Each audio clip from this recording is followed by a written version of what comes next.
What's up, everybody? Welcome back to the Seven Figure Flipping Podcast. This is Bill Allen. On today's show, I've got a guy that I'm interviewing who has done 23 deals in the last 14 months with spending $0 on marketing. So I think you want to listen to what he has to say. So that's all I'm going to say. Enjoy the show. My name is Bill Allen, and I'm the leader of a group of elite house flippers and wholesalers called Seven Figure Flipping.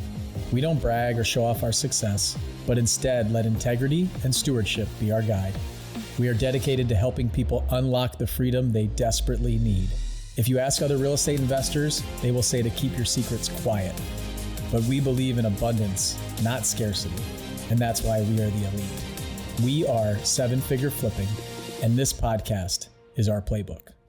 What's up, everybody? I am back and I got a incredible show today. I'm actually really excited. We're going to talk, there's going to be a little something in here about not spending any money on marketing. And I know a lot of you are spending a lot of money, or you're actually not getting started because you think it's going to cost you a lot of money to find some deals. So we'll talk about that a little bit and just get to know my guest. So I'm excited today. I got Josh Walworth on the show. Josh, how are you? I'm well. Thanks for having me, Bill. Yeah, absolutely. Why don't you tell everybody just a little bit about yourself, a quick intro. It always helps in the beginning for folks to understand kind of where you came from and what you're doing now. Sure. Yeah. Well, my name is Josh Walworth. I own Lookout Holdings and Fieldstone Homebuyers. We are primarily a fix and flip business, but aspiring to build a long-term rental portfolio as well. I live in Traverse City, Michigan, which is in Northwest Michigan, with my wife, Linda, and our two little boys, Elijah and Ezra, who are 9 and 5, and a lot of fun, a little bit crazy. But I grew up here in Michigan, kind of on the opposite end of the state in a rural farming, working class community. Decided to get out of there right after high school, went to college and got a degree in entrepreneurial business, which was pretty new at my university at the time. And I had a keen interest in real estate even back then. The flipping shows were just starting to become really popular on TV.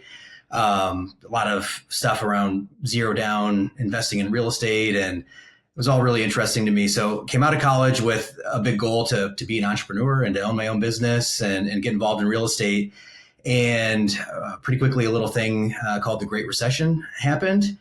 And of course, real estate got decimated. I saw both of my parents close their small businesses. One of them filed bankruptcy as a result. And all of a sudden, being an entrepreneur and pursuing real estate didn't seem feasible for me. So I went the corporate route, did that for a long time, 16 or 17 years, corporate America, climbed the ladder. And then fast forward to the beginning of 2023. So like New Year's time, I was going to be turning 40 that year. And I had that on my mind a lot, and just sort of thinking about where I was at in life and if I was happy with that. And I wasn't in a lot of ways. I did have a really good job. I admired the company that I worked for. I was making really good money, especially on Midwest terms where I live. But I wasn't passionate about the industry. I wasn't fulfilled by the work. I really never was, despite doing it for almost 2 decades. And ultimately, I was pretty frustrated with myself that I allowed so many years to go by building someone else's castle, not working on my own. So I decided it was time to start building something. I had flipped 3 houses leading up to this. So 3 houses in 3 years. So very much a hobby or a pastime. But I liked it a lot, and it felt like something that I could scale into a meaningful business. So set a goal in January of 23 to do 12 houses in 12 months. We kind of got there. We bought 12 houses in 12 months, closed on the last one, or put the last one under contract on December 28th. So really by the skin of our teeth. And then we flipped 8 of those. We kept 1 as a long-term rental and then rolled 3 into this year. And then in January of this year, first week, about a year to the date that I set a goal to start building something, I lost my job. I was laid off from my corporate job, as part of restructuring and downsizing. And just took that as sort of the kick in the pants that I needed to start pursuing real estate full time. And that's where we're at now. Okay, I got a ton of questions from that. So you were doing all that. So you bought 12 houses last year in 2023 while you had a full-time job? Yes. Okay, how do you do that? It was not easy. And honestly, when I set the goal, it seemed like more of a dream than something that was actually achievable, because we had no pipeline at that point. I wasn't actively looking for deals. I didn't have relationships with wholesalers. I was finding properties on auction.com or Investor Lift. But we got two right away. Like in January and February, I picked up two. And like, all right, we're on pace. We've got two in 2 months. And just kind of kept chugging along from there. I did get pretty bogged down 3 or 4 months in, 5 months in, right around the time that I joined the Runway group. And I ended up getting some really good advice. I was struggling with whether or not to leave my job because it was becoming a lot. We had no general contractors, so we're managing all the subs across, gosh, at that time, probably just 2 or 3 projects, but it was a lot. I was traveling a lot for my job. So hopped on a coaching call with Adam Whitney and no, actually, gosh, it might have been Austin. I don't know. I got good advice from both of them. But anyways, they're like, what are you doing? What's taking up the most of your time? And I'm like, I'm wrangling all these subs all the time. I've got a roofing guy, siding guy, flooring guy, plumber at multiple sites. And like, it sounds like project management work. Why don't you get a project manager?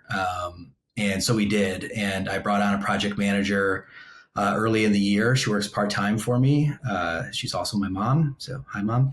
And it just made a world of difference. It took a huge weight off of my shoulders to have her. She's also local to the market that I was investing in, which is about 4 hours from where I live.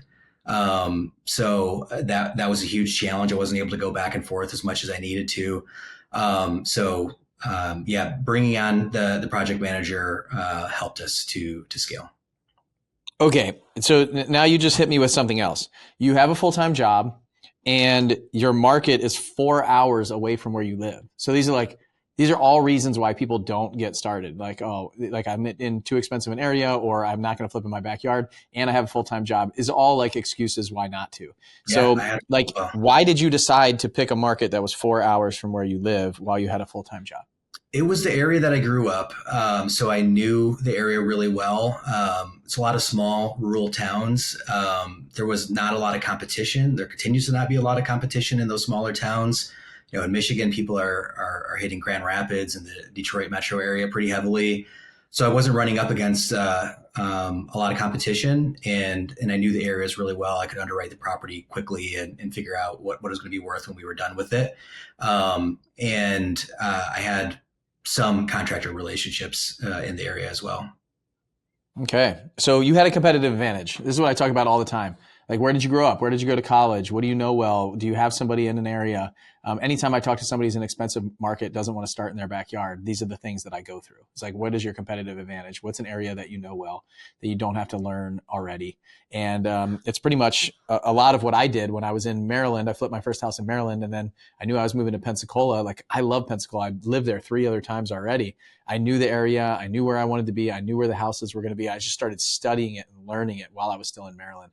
And then went there. And then when I came here, I moved to Nashville. I was like, I don't have the money to flip or wholesale in Nashville. It's just too expensive to get a deal at that time, I felt like. And so I started studying Chattanooga. And the thing I loved about Chattanooga is it was like a lookalike market for Pensacola. Approximately the same number of people, approximately the same number of similar types of income, similar grouping of price points in houses, similar median home price, like all that stuff. And it was just a stone's throw from Nashville. So I was like, hey guys, everybody's complaining here about how expensive it is. And I would drive a whole bunch of buyers over to Chattanooga. So it worked really well for me. And then I just started studying it, and we set up shop there, did really well there for years. So what's your competitive advantage? Like, what do you have that others don't have, and think through that? Exactly. That's awesome. So I want to ask you kind of maybe a strange question, but your mom is your project manager. Like, she deals well with the contractors. They don't give any pushback for her, anything like that. You said you're about 40, so I can only imagine she's probably older than that. So like, how does that go? Because I think a lot of people I'm just curious. I'm like genuinely curious about how she stepped into that role. What did she do before? And then what did you look like? Why did you hire her instead of somebody else? Yeah, I mean, growing up, my mom did a lot of administrative type jobs. She was a secretary at our dentist's office. She was a teacher's aide at my school when I was a kid. My grandparents had a small retail store that my mom still continues to help manage today. So she had some business management experience. she owned a business for a while when I was growing up. Her and my stepfather ran a banquet hall, did weddings and catering and things like that. So she had business experience, but really we've been learning together along the way. We don't have construction or real estate backgrounds, but she's like 5'0" and can actually be pretty scary. She will fight for me and fight for what's right. She does a lot better job of holding contractors accountable than I do. She'll walk these properties and make them come back 2 or 3 times until the job's done right. So yeah, but it has been a learning experience, and we're very much still figuring it out. That's awesome. So it sounds like she's pretty tough. She is. Yeah. Okay. That's great. It's awesome. I'm excited for you guys. That's really cool. And I always like, there's a mother-daughter group in Top Gun also that we spent some time with from Texas. I was out in that event a few weeks ago, and it's just really cool to see them working together. It was really awesome to see that they're partners in their business, and it was just really That's cool. Okay. So you told me just kind of before we started that you've listened to almost every podcast. So you've been listening to the podcast for a while. You were flipping 3 houses in 3 years. You started thinking about doing this in like 2007, 2008, all of that stuff.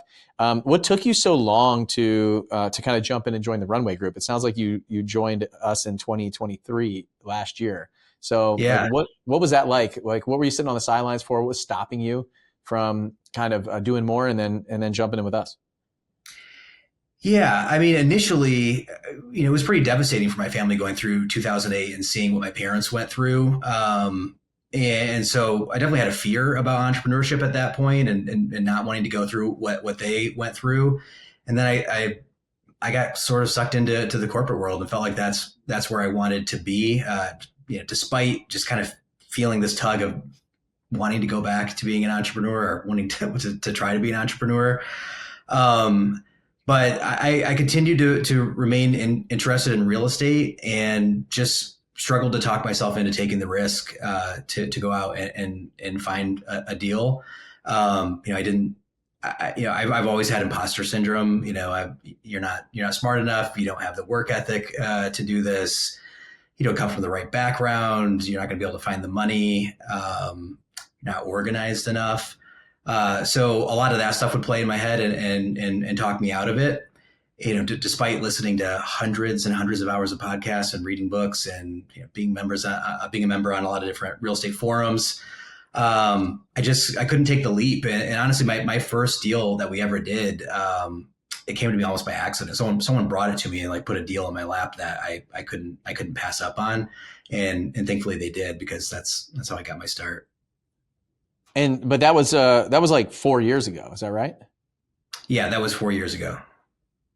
And so then you did like 1 house a year for a couple of years, and then you started kind of scaling that in 2023. And when did you come into the Runway program? Probably May or June of last year. Okay, May or June of last year. So you were already like decided to ramp up your business.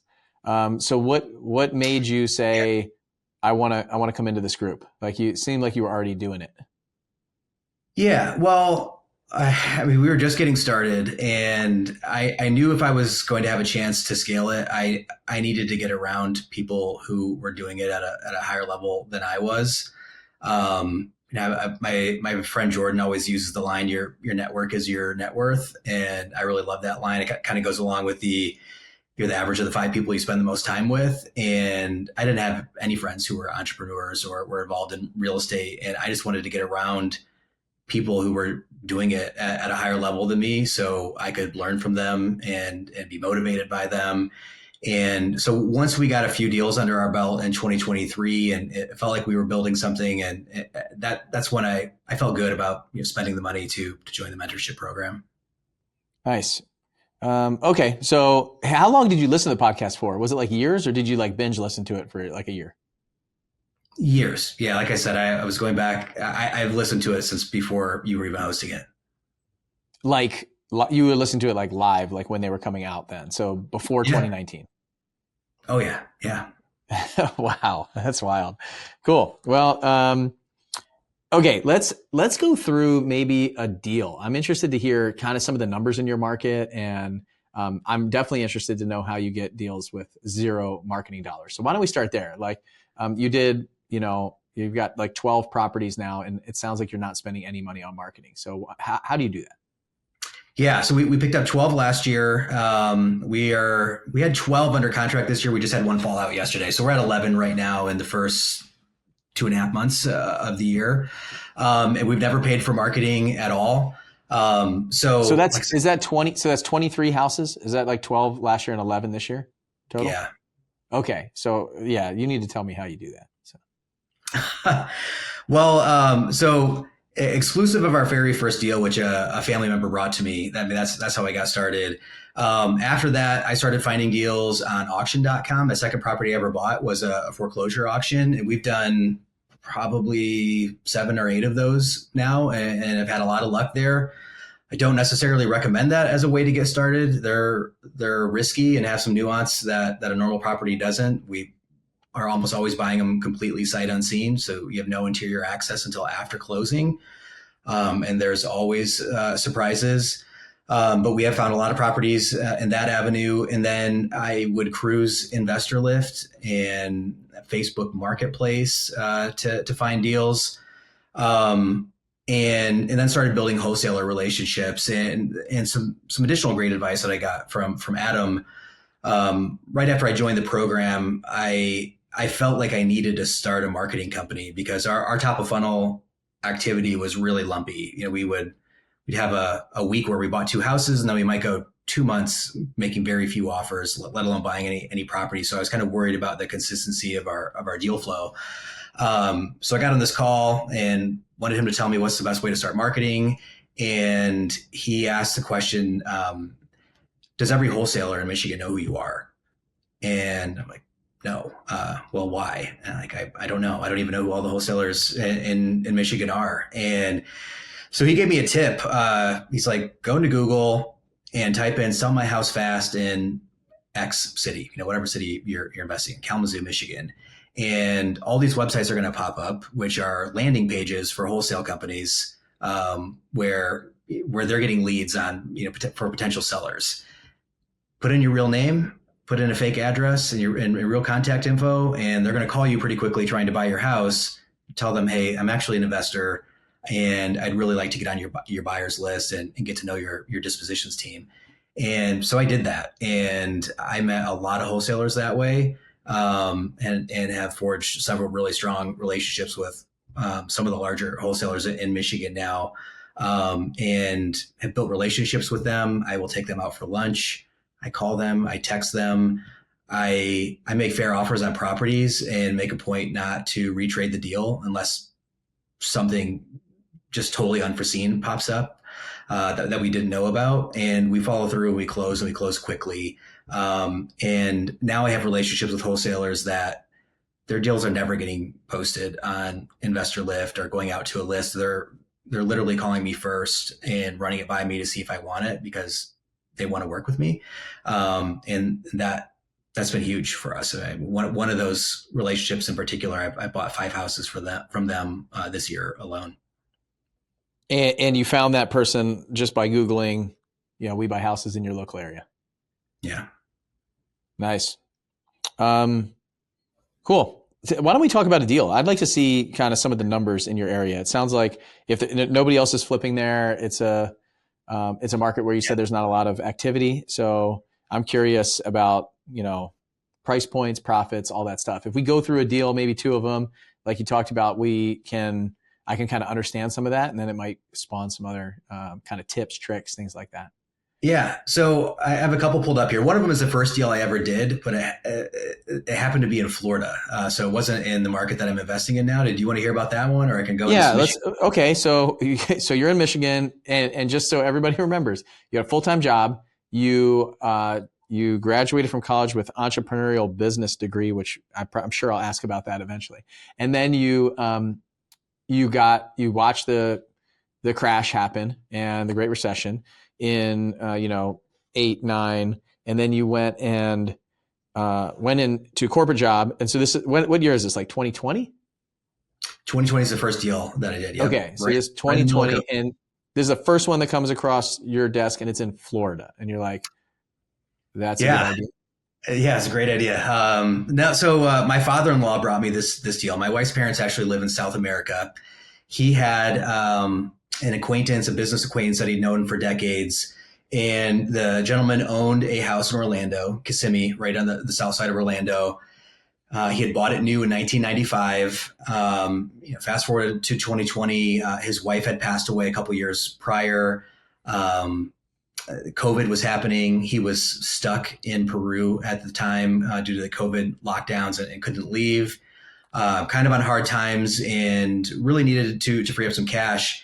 And all he really had was his home in Orlando. And my father-in-law brought it to me, and I'm like, well, this kind of seems crazy. It's probably a dump, or he's going to want too much money for it. He ended up offering to sell it to us for what he had paid for it in 1995, which was $130,000. So it seemed like a great deal. I ended up finding a local realtor who I didn't know at the time, had never sold a house. I'd called the brokerage trying to find out, like, can someone go to this house and make sure it's standing and take some photos for me and see what it looks like and let me know what it's worth, and maybe I could give you the listing if we buy it. And so they gave me a rookie realtor, Judy, who turned out to be fantastic. But she walked the house for me and said, hey, it's like a time capsule from 1995 inside of this house. It was fully furnished with like wicker furniture and floral pattern couches, and but it's like brand new on the inside, a little dusty and pretty rough on the outside. The roof was in bad shape. It was covered in moss. The lawn was like knee deep.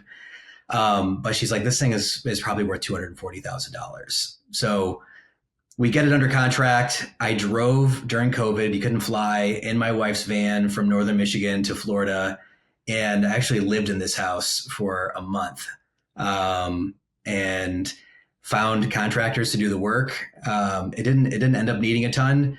We, I got my sheet pulled up here. We spent about $22,000 on rehab. I bought it. What did you think you were going to spend? What did you think you were going to spend? I had no idea, Bill. I wish I did, but you were just really, like $110,000 difference between sale price and purchase price. I got to be able to make money on. Yeah. This.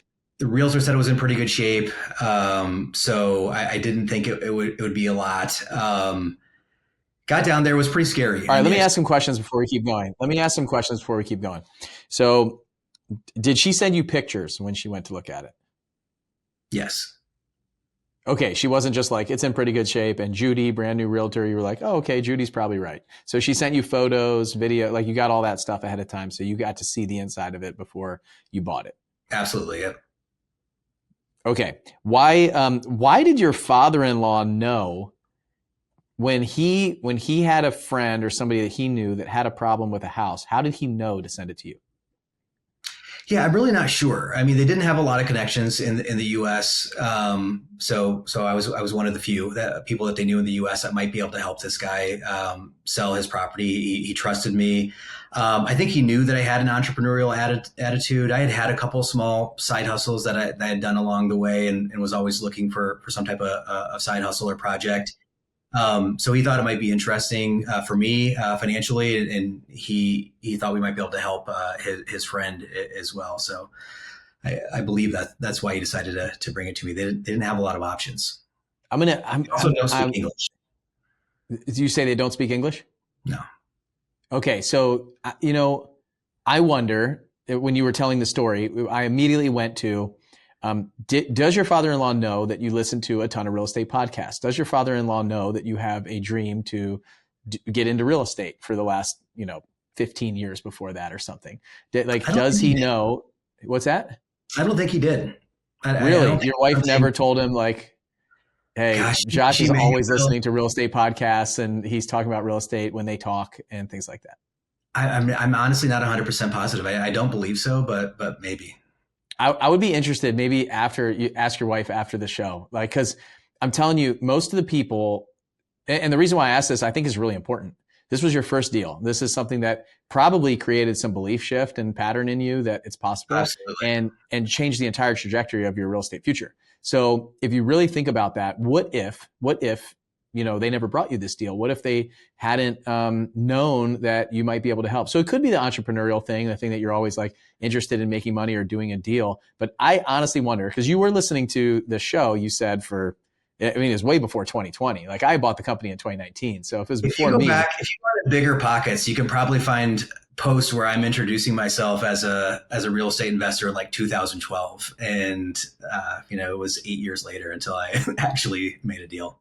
In 2012, I was probably sitting in England giving you advice because I had done like 1 or 2 deals at that point, rental properties and things. And I thought I knew what I was talking about. So, I just wonder, because I think this stuff is important. Like if you don't put yourself out there, if you don't talk about what you're going to do in the future, then this opportunity doesn't actually present itself. So that could be like such a key thing in the future. And it doesn't really matter now, right? Now it's just, it's kind of moot, doesn't really matter to you. However, it does matter to that person listening who is like, you know what? I want to do real estate, but I'm not telling anybody that I want to do it. I want to flip a house, but I'm not going to talk about it until after I do it. I want to wholesale a house. I want to buy an apartment. I want to buy a rental. I want to do all these things. They've been thinking about it for years. They're sitting on the sidelines. They're listening to podcasts. They're on Bigger Pockets. They're in the forums.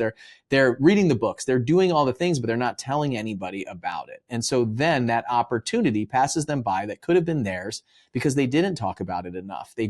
Somebody didn't say, hey, what is that book you're reading, at work? I have people at work, like I realized I was doing the same thing for years. For years, I was doing all of this like in a vacuum, in a bubble, like not talking about it. And it might look like I talk about it a lot now because I do. And I really promote and tell people to go talk about it and share your dreams, share your goals, share your hopes, share everything that you're thinking about, because you never know, the person that sees it says, oh, I might have a connection for you. I might know this. So I don't want to let this pass. I don't want to pass this up too quick, because there's somebody listening to this who's probably been listening to the show for years and is like, you know what? That's me. Like I never talk about this. I never tell anybody. Nobody at my church actually knows that I could help them. Nobody, and I have the skill set. Like I have the studied skill.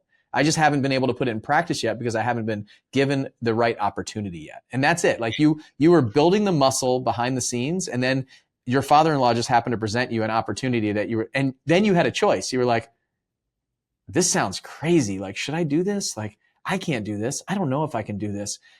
I might be able to do this. I actually can do this. I should do this. I'm going to do this. And that process probably took some time too for you to go through it. And that is the catalyst. Like we can talk about all the 23 deals. We can talk about everything else. But like that right there, I think is probably the most interesting thing that you've said so far that I think most people would miss because they're not out there talking about it. Yeah. And I would piggyback on that to say, definitely put yourself out there. I as we started growing and scaling and we were doing a lot more properties, I don't think it was embarrassed. I didn't feel comfortable putting it on my social media.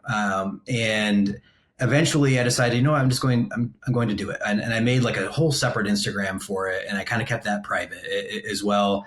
And then I started posting stuff on that Instagram, and I'm like, I'm going to post it on Facebook at the same time. And I've had people come out of the woodwork, people that I haven't talked to since high school that have reached out to talk to me about real estate investing.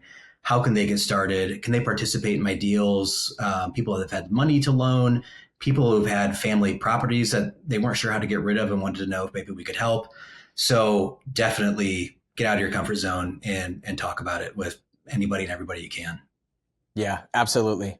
Okay, let's get back. Let's pull ourselves back into the deal. So before we go any further, there's a couple questions I have. The house was $130,000. How did you buy the house? Like, how did you fund it? Conventional mortgage, 10% down. Okay, so you applied for a loan. You guys did a contract. You took it there. Did you have any realtor fees in there? Or you guys just do it off on your own? So Judy wrote the contract up for me, but she wasn't involved in the transaction. When you were buying it, she wrote the contract up for the purchase? Yep. Okay, so she went to look at it. You were like, okay, $130K. I get a realtor. Go look at it. And then she wrote up a contract for you, knowing just because the agreement was that when you fixed it up, she would be the one to sell it. Yeah. Okay, so that encouraged her to help you on the contract side on the front. And then you went to a bank. What kind of bank? Big bank, small bank, credit union? Better.com, I think it was. What was it? Better.com, Better Mortgages, just an online mortgage broker. And you said I didn't know a lot about hard money or how to get access to that or what the qualifications were. I had certainly heard of it. I didn't have any private money connections at that point. So for me, the only way to buy it, I don't think we had the cash at the time. So it would have I had to get a mortgage. Okay, so how did you get the down payment and the rehab costs? Like, where did that money come from? Yeah, so I had the down payment and the rehab costs at the time. So I only had to put 10% down, 13,000 plus some closing costs. And so that all came from, that was money that you had saved up over time in the past? Yes. Okay. Was it just sitting in a checking account or was it in an investment? Like, what did you have to do? That was just sitting in cash in a checking account. Okay, nice. Okay, so you drove down there. You're living in the house for a month. You're getting contractors in there. How did you get a month off from work? I didn't. I had to hook internet up at the house. I was working during the day remotely in my W-2 job, and then in my free time trying to find roofers and painters and contractors. Okay. Oh, so this was during COVID. So it was all remote work at that time. So were you always in the office before that, and this pushed you out of the office? I was remote only before COVID. Okay. And the entire company eventually became remote only. Got it. So your kids are little at this time. They're probably like, what, 5 and 1 or something like that? Yeah. And your wife is like, cool, go down to Florida, live there for a month. I'm good with that. No problem. I didn't know how long I was going to be gone for. I stayed for 3 weeks the first time and then left our car there and flew back for like a week to just do things I needed to do at home, and then flew back down again to finish up the project. I had no idea. I was finding these people on like gig sites and Angie's List, and so we found people. We painted the whole interior, exterior, cleaned up the yard. I found a roofing company that would let me pay with a credit card, and we put a new roof on it. And then I found a granite company that came in, and we swapped all the countertops out. The house was like new on the inside. It was dated, but they hadn't been there in like 5 years, and they only used it occasionally when they would come to the States for vacation. And one big piece I've left out of this, Bill, we have not closed on the house yet at this point. The guy... Wait, you were fixing it up while you didn't even own it? Yeah. So it goes without saying, don't ever do that. But I did. The guy, we got under the contract, and the guy's like, you can go there, you can do whatever you want.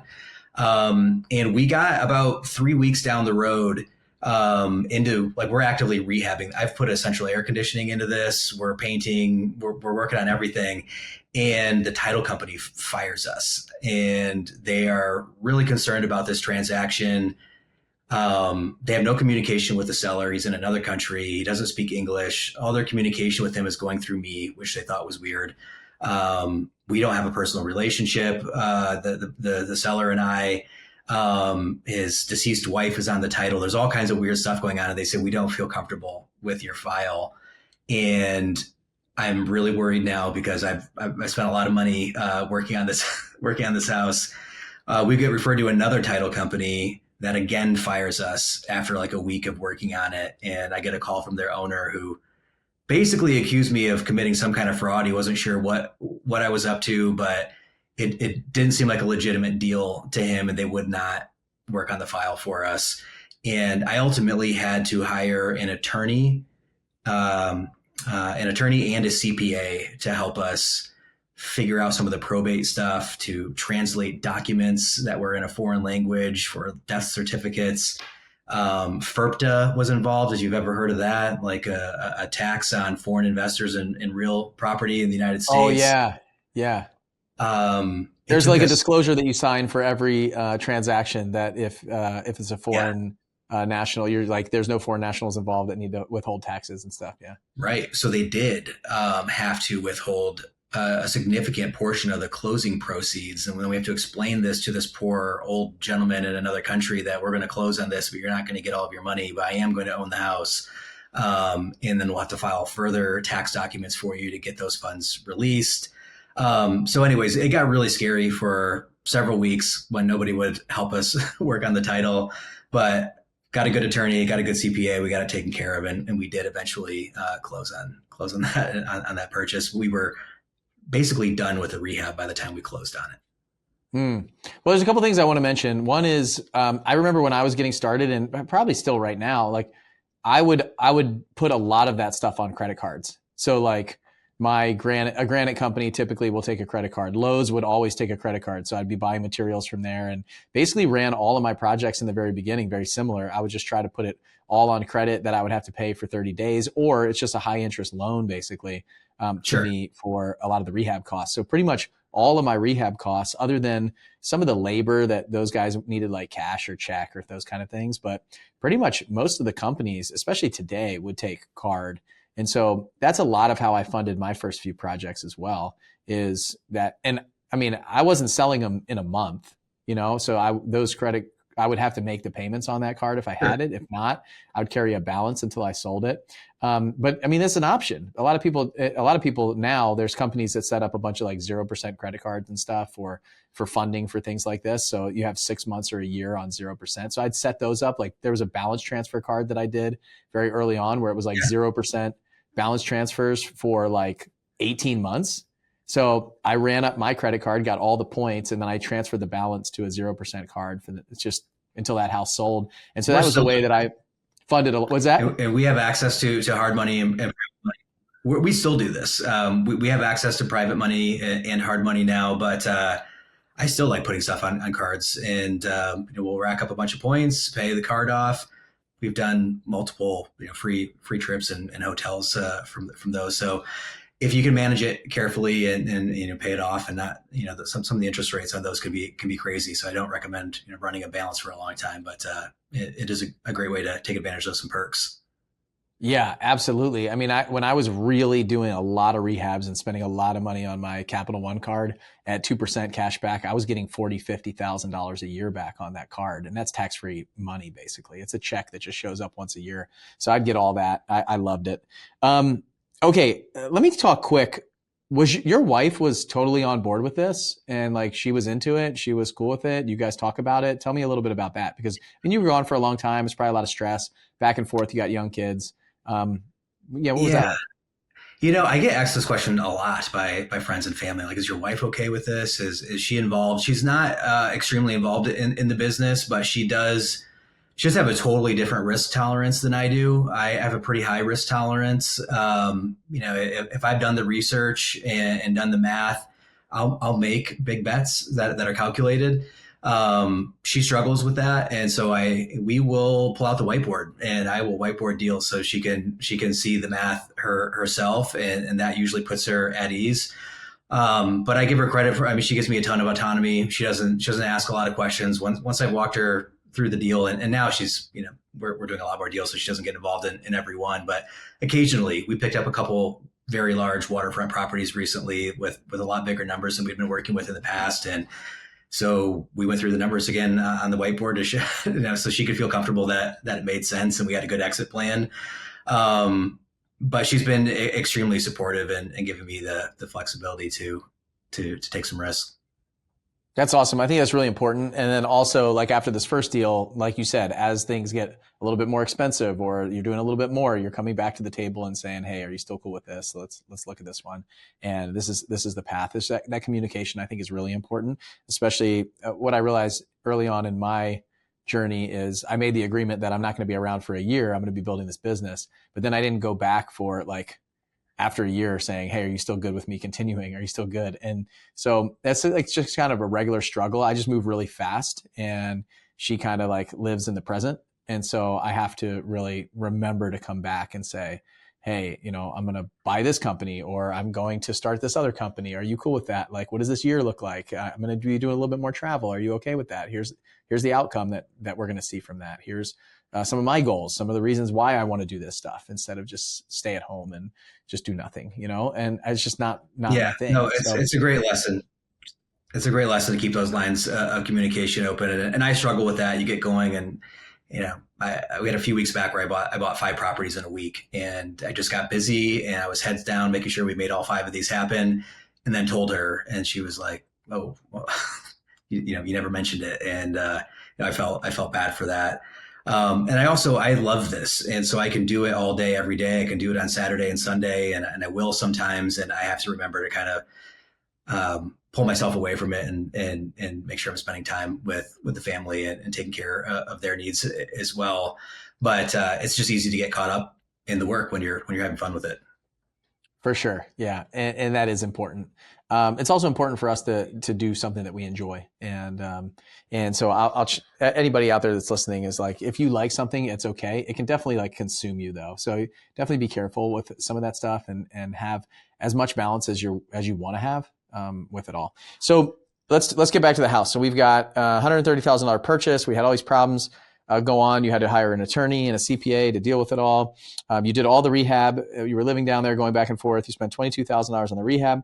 And then you were pretty much done the rehab by the time you actually bought the house. So what happened? You bought the house, you fixed it up, and now you listed it. Let's talk about like all of that. Yeah. So I did give the listing to Judy at the firm in Orlando, and we listed the house for $240,000. And within about 4 hours, we got a cash offer for $235,000 from a big company that was buying up all kinds of property in Central Florida as rentals, and we accepted that offer. Was there other traffic? Like, did you get a bunch of other offers, or we had a lot of activity? Yeah, we were busy. And remember, this is COVID, and this was still kind of before real estate blew up during COVID. This was like the scary part at the beginning of COVID when real estate. I was going to say, what month is this? July. Oh, so we bought it in July, but this was probably like September at this point. Yeah, this is the time where people are wondering if. So right now, just let me paint the picture here. This is September 2020. So this is the time where we're mid-election year. So this is like 2 months before the election. People are freaking out about real estate. They're wondering what's going to happen. People are selling off their properties, thinking the real estate market's going to crash. Everybody's talking about that. So you've got $235 in hand cash and other activity, but it's not necessarily like really easy to get into the house. People are like uncomfortable even going to showings around that time, pretty much. Yeah. So it's a very interesting time. When you flew back to Michigan on that plane, you were probably like one of a handful of people that were on the flight, I would guess. God, I don't remember, but probably. I remember it was very scary. I mean, that was like the real scary part of COVID still. But it was cool being in Florida because they were so much more laid back, and I hadn't had a haircut in like 6 months, and I got to Florida and they're like, yeah, you can get a haircut. Yeah, totally. Everywhere else is shut down, and Florida's like, DeSantis is like, we're open for business. Okay, so cash offer 235, where we look back and are like, man, I bet if you just like held out, you probably could have got like 250. I was expecting you to say it went way over 240. So 235 cash. They probably were closing quickly. How did that all go? Any issues with the closing or anything like that? No issues with the closing, and part of the reason for just pouncing on the offer was I was really worried about COVID and that we might see like a massive drop in real estate prices. So I wanted this thing sold quickly, and it was $5,000 off from our asking price. It was cash, so I felt good that they were going to come through. So yeah, we took that. We had no issues with the closing. And one really cool part about this property that I left out is when we bought the house, we bought it furnished, and I gave away or sold everything that was inside of it. But there was a car in the garage that the guy had mentioned we could have the car. He signed the title over to me eventually. But the car ended up being a 1995 Pontiac Firebird that had 3,600 miles on it. Wow. They used it. They bought it new, and they used it when they came to the States on vacation. It started and ran. I drove it while I was there. And so I shipped the car back to Michigan. It cost about $1,200, and had a mechanic, clean out the lines and clean up the car for me. But I mean, it smelled like new on the inside. It had the original window sticker, and we sold it at a collection consignment car dealership. And almost covered all of our rehab expenses. We sold the car for $18,500. And we paid I think like a 10% commission on that. So we got about $16,000 out of the car, which left us at about $6,000 of total expenses for the property. Wow. And then you sold some of the other stuff from inside the house too. Yeah. I sold the old appliances and the furniture. Yeah. Okay. So 235 cash offer. Some of these big companies like these hedge funds and stuff that are buying rentals, they retrade. So they do an inspection and then retrade. Was there any of that negotiation afterwards, or did they close the 235? No problem. Yeah, they closed at 235. No renegotiation. Cool. So what'd you make on it? You bought it for 130. You sold it for 235. You did $22,000 in rehab. So that's, let's see, 105 minus 22. So you're somewhere around like 80K is what they show on TV. Let's not include the Pontiac. We'll add it in at the end. So 80K, what did you actually make on it? Like, what was the net profit on that deal? So, after closing costs on both sides and holding costs and some travel costs, I've got it at 57.4 before the Pontiac. And then add the Firebird back in. And we were at about 70. Yeah, 73K, 73,400. That's incredible. So what did that do for your confidence and plan? So you flipped that one, you made like $70,000. It's probably worth all the travel. Your wife was probably like, cool. If you want to be gone for a month in the future and bring home $70,000, that's fine. A couple questions. How did that feel? Like, how did that shift kind of your belief and plan? And then what did you do with the money? Yeah, I mean, it felt amazing. It was a huge confidence builder. It was a little surreal because it was something I'd wanted to do for so long, and we finally made it all the way through a whole transaction, and we made a lot of profit. I mean, it's well above what our average profit is today. So it continues to be one of the best deals that I ever did. The money just went into savings, and then in the following year, the beginning of the following year, we put that money into buying an auction property. Nice. So you use that to kind of fund the next one after that. Yep. Yeah. We started paying cash for our deals after that and did for quite a while. Nice. And how do you fund the deals now? Exclusively hard money. I do have a private money partner that's been involved on a couple of deals, but I was really leveraging my own money, and it got a little scary a couple of times as you got 3, 4, 5 properties out.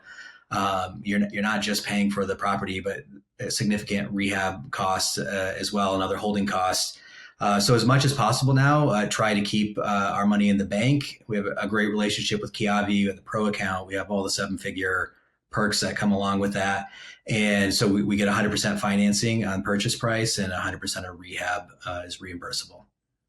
That's awesome. All right, we got to wrap up. This was we went a lot longer on this deal than I thought. I'm really excited about it, though. This was really cool. I think there's a lot of lessons to be learned here that I haven't necessarily talked about on the show before. Specifically, my favorite one was really the fact that your father-in-law knew to bring this to you somehow. And yeah, he's a good guy. He's, despite not speaking English, he's actually become a pretty important mentor to me. Do you speak Spanish? I can hold my own, but we use a translator a lot as well when we're together. Nice. What's some advice that you would give to some people? You were sitting on the sideline for a long time and watching, the podcast. You mentioned risk on the show very early on. What's some things that you would say to somebody who's kind of sitting on the sidelines, listen to podcasts, reading books, just learning, but has like a real desire to do something? Yeah, I mean, if you've taken care of the education piece, you've got to step out of your comfort zone, get over the imposter syndrome. It is still risk, but it's calculated risk, right? You've done the research, you ran the numbers. If the numbers make sense, at some point you have to step out. So get comfortable with taking risk, calculated risk. Get yourself around other like-minded people. It's been huge for me to be around other high caliber investors in the online groups that I'm in 7-figure flipping, Altitude and Runway. It's been so motivating to me to be around people that are running big, successful 7 and 8-figure real estate businesses and having access to them. To be able to ask questions and bounce ideas off of as you're scaling, and they've been through all this before, and they can talk you through how they've done it. Yeah, that'd be my advice. Get around people that are doing what you're doing, and get comfortable taking risk. You took a long time to join the Runway program. Listen to the podcast for like years and years and years. Who do you think it's right for after being through it, and now you've moved up to Altitude? Who do you think that program's right for? Like, what kind of person? Yeah, I mean, I think Runway is great for anybody, whether you've done a deal or two or a few deals, and you're trying to figure out how to scale that, or even if you've never done a deal. There are plenty of people in the group that are trying to take down their first deal. So even if you haven't started, and I did have very much the impression like I should be doing a lot of deals before I joined this group, and um, that was a false belief. There's so much value to joining as a new investor. And I wish I had joined a lot sooner. And if you've scaled a business and you're starting to scale and desire to get bigger, Altitude is a great place to be. I mean, we're still pretty small. You think you're doing something at 12 deals or 18, and that we're targeting to do this year. There's people in there that are actively doing 20 or 30 deals right now, or maybe even more. And it's so cool to be around them and get their guidance along the way. Well, I'm thankful you came on, and some great advice for everybody. It's really cool. I'm excited for you. What's next for you? And then how can people find out more about you or get in contact with you that want to? Yeah, we're going to keep scaling. We set a goal this year. I had initially at 18 properties, but Yuri and Todd told me it wasn't good enough. So we ramped it up to 24. I think that'll look at like buying 24 houses this year, hopefully exit on 18 of them. And then we are very keen to continue to build out our rental portfolio to generate some passive income and hopefully some tax advantages. If people want to get a hold of me, I'm at Flip with Josh 14 on Instagram. I'm also on Facebook, Joshua Walworth. You can email me, josh@fieldstonehomebuyers.com. We need money, houses, and contractors. So if you're in Michigan, wholesaling, lending money, or doing trades work, we'd love to hear from you. Awesome. Well, Josh, thanks for being here. I know this show is going to help a lot of people, and I appreciate you sharing what you got with everybody, man. I really appreciate it, and we'll see you guys on the next show. Oh, before I go, if you are interested in joining Runway, you can go to 7figurerunway.com, the number 7figurerunway.com, and fill out an application. You can just talk to my team. There's like no pressure on that call. It's a very much a consultative type call. We'll figure out where you are, where you want to be. We even go through some of like your personality profile, those kind of things on some of those, just to understand, like we've had a lot of people get on calls with us and we know kind of where to point them. And it might even be stick with the podcast. It might be get Bill's book. It might be something where it's, hey, we're not going to invite you into Runway right now. It's just because it's not the right time for you. So I really want to encourage you to go to that website, fill out an application. It's not a commitment or anything like that. So the number 7figurerunway.com, and just talk with us, get to know us a little bit and see if we're right for you. And we'll do the same thing to make sure that you're right for us. So have a great day. We'll see you on the next show. Bye.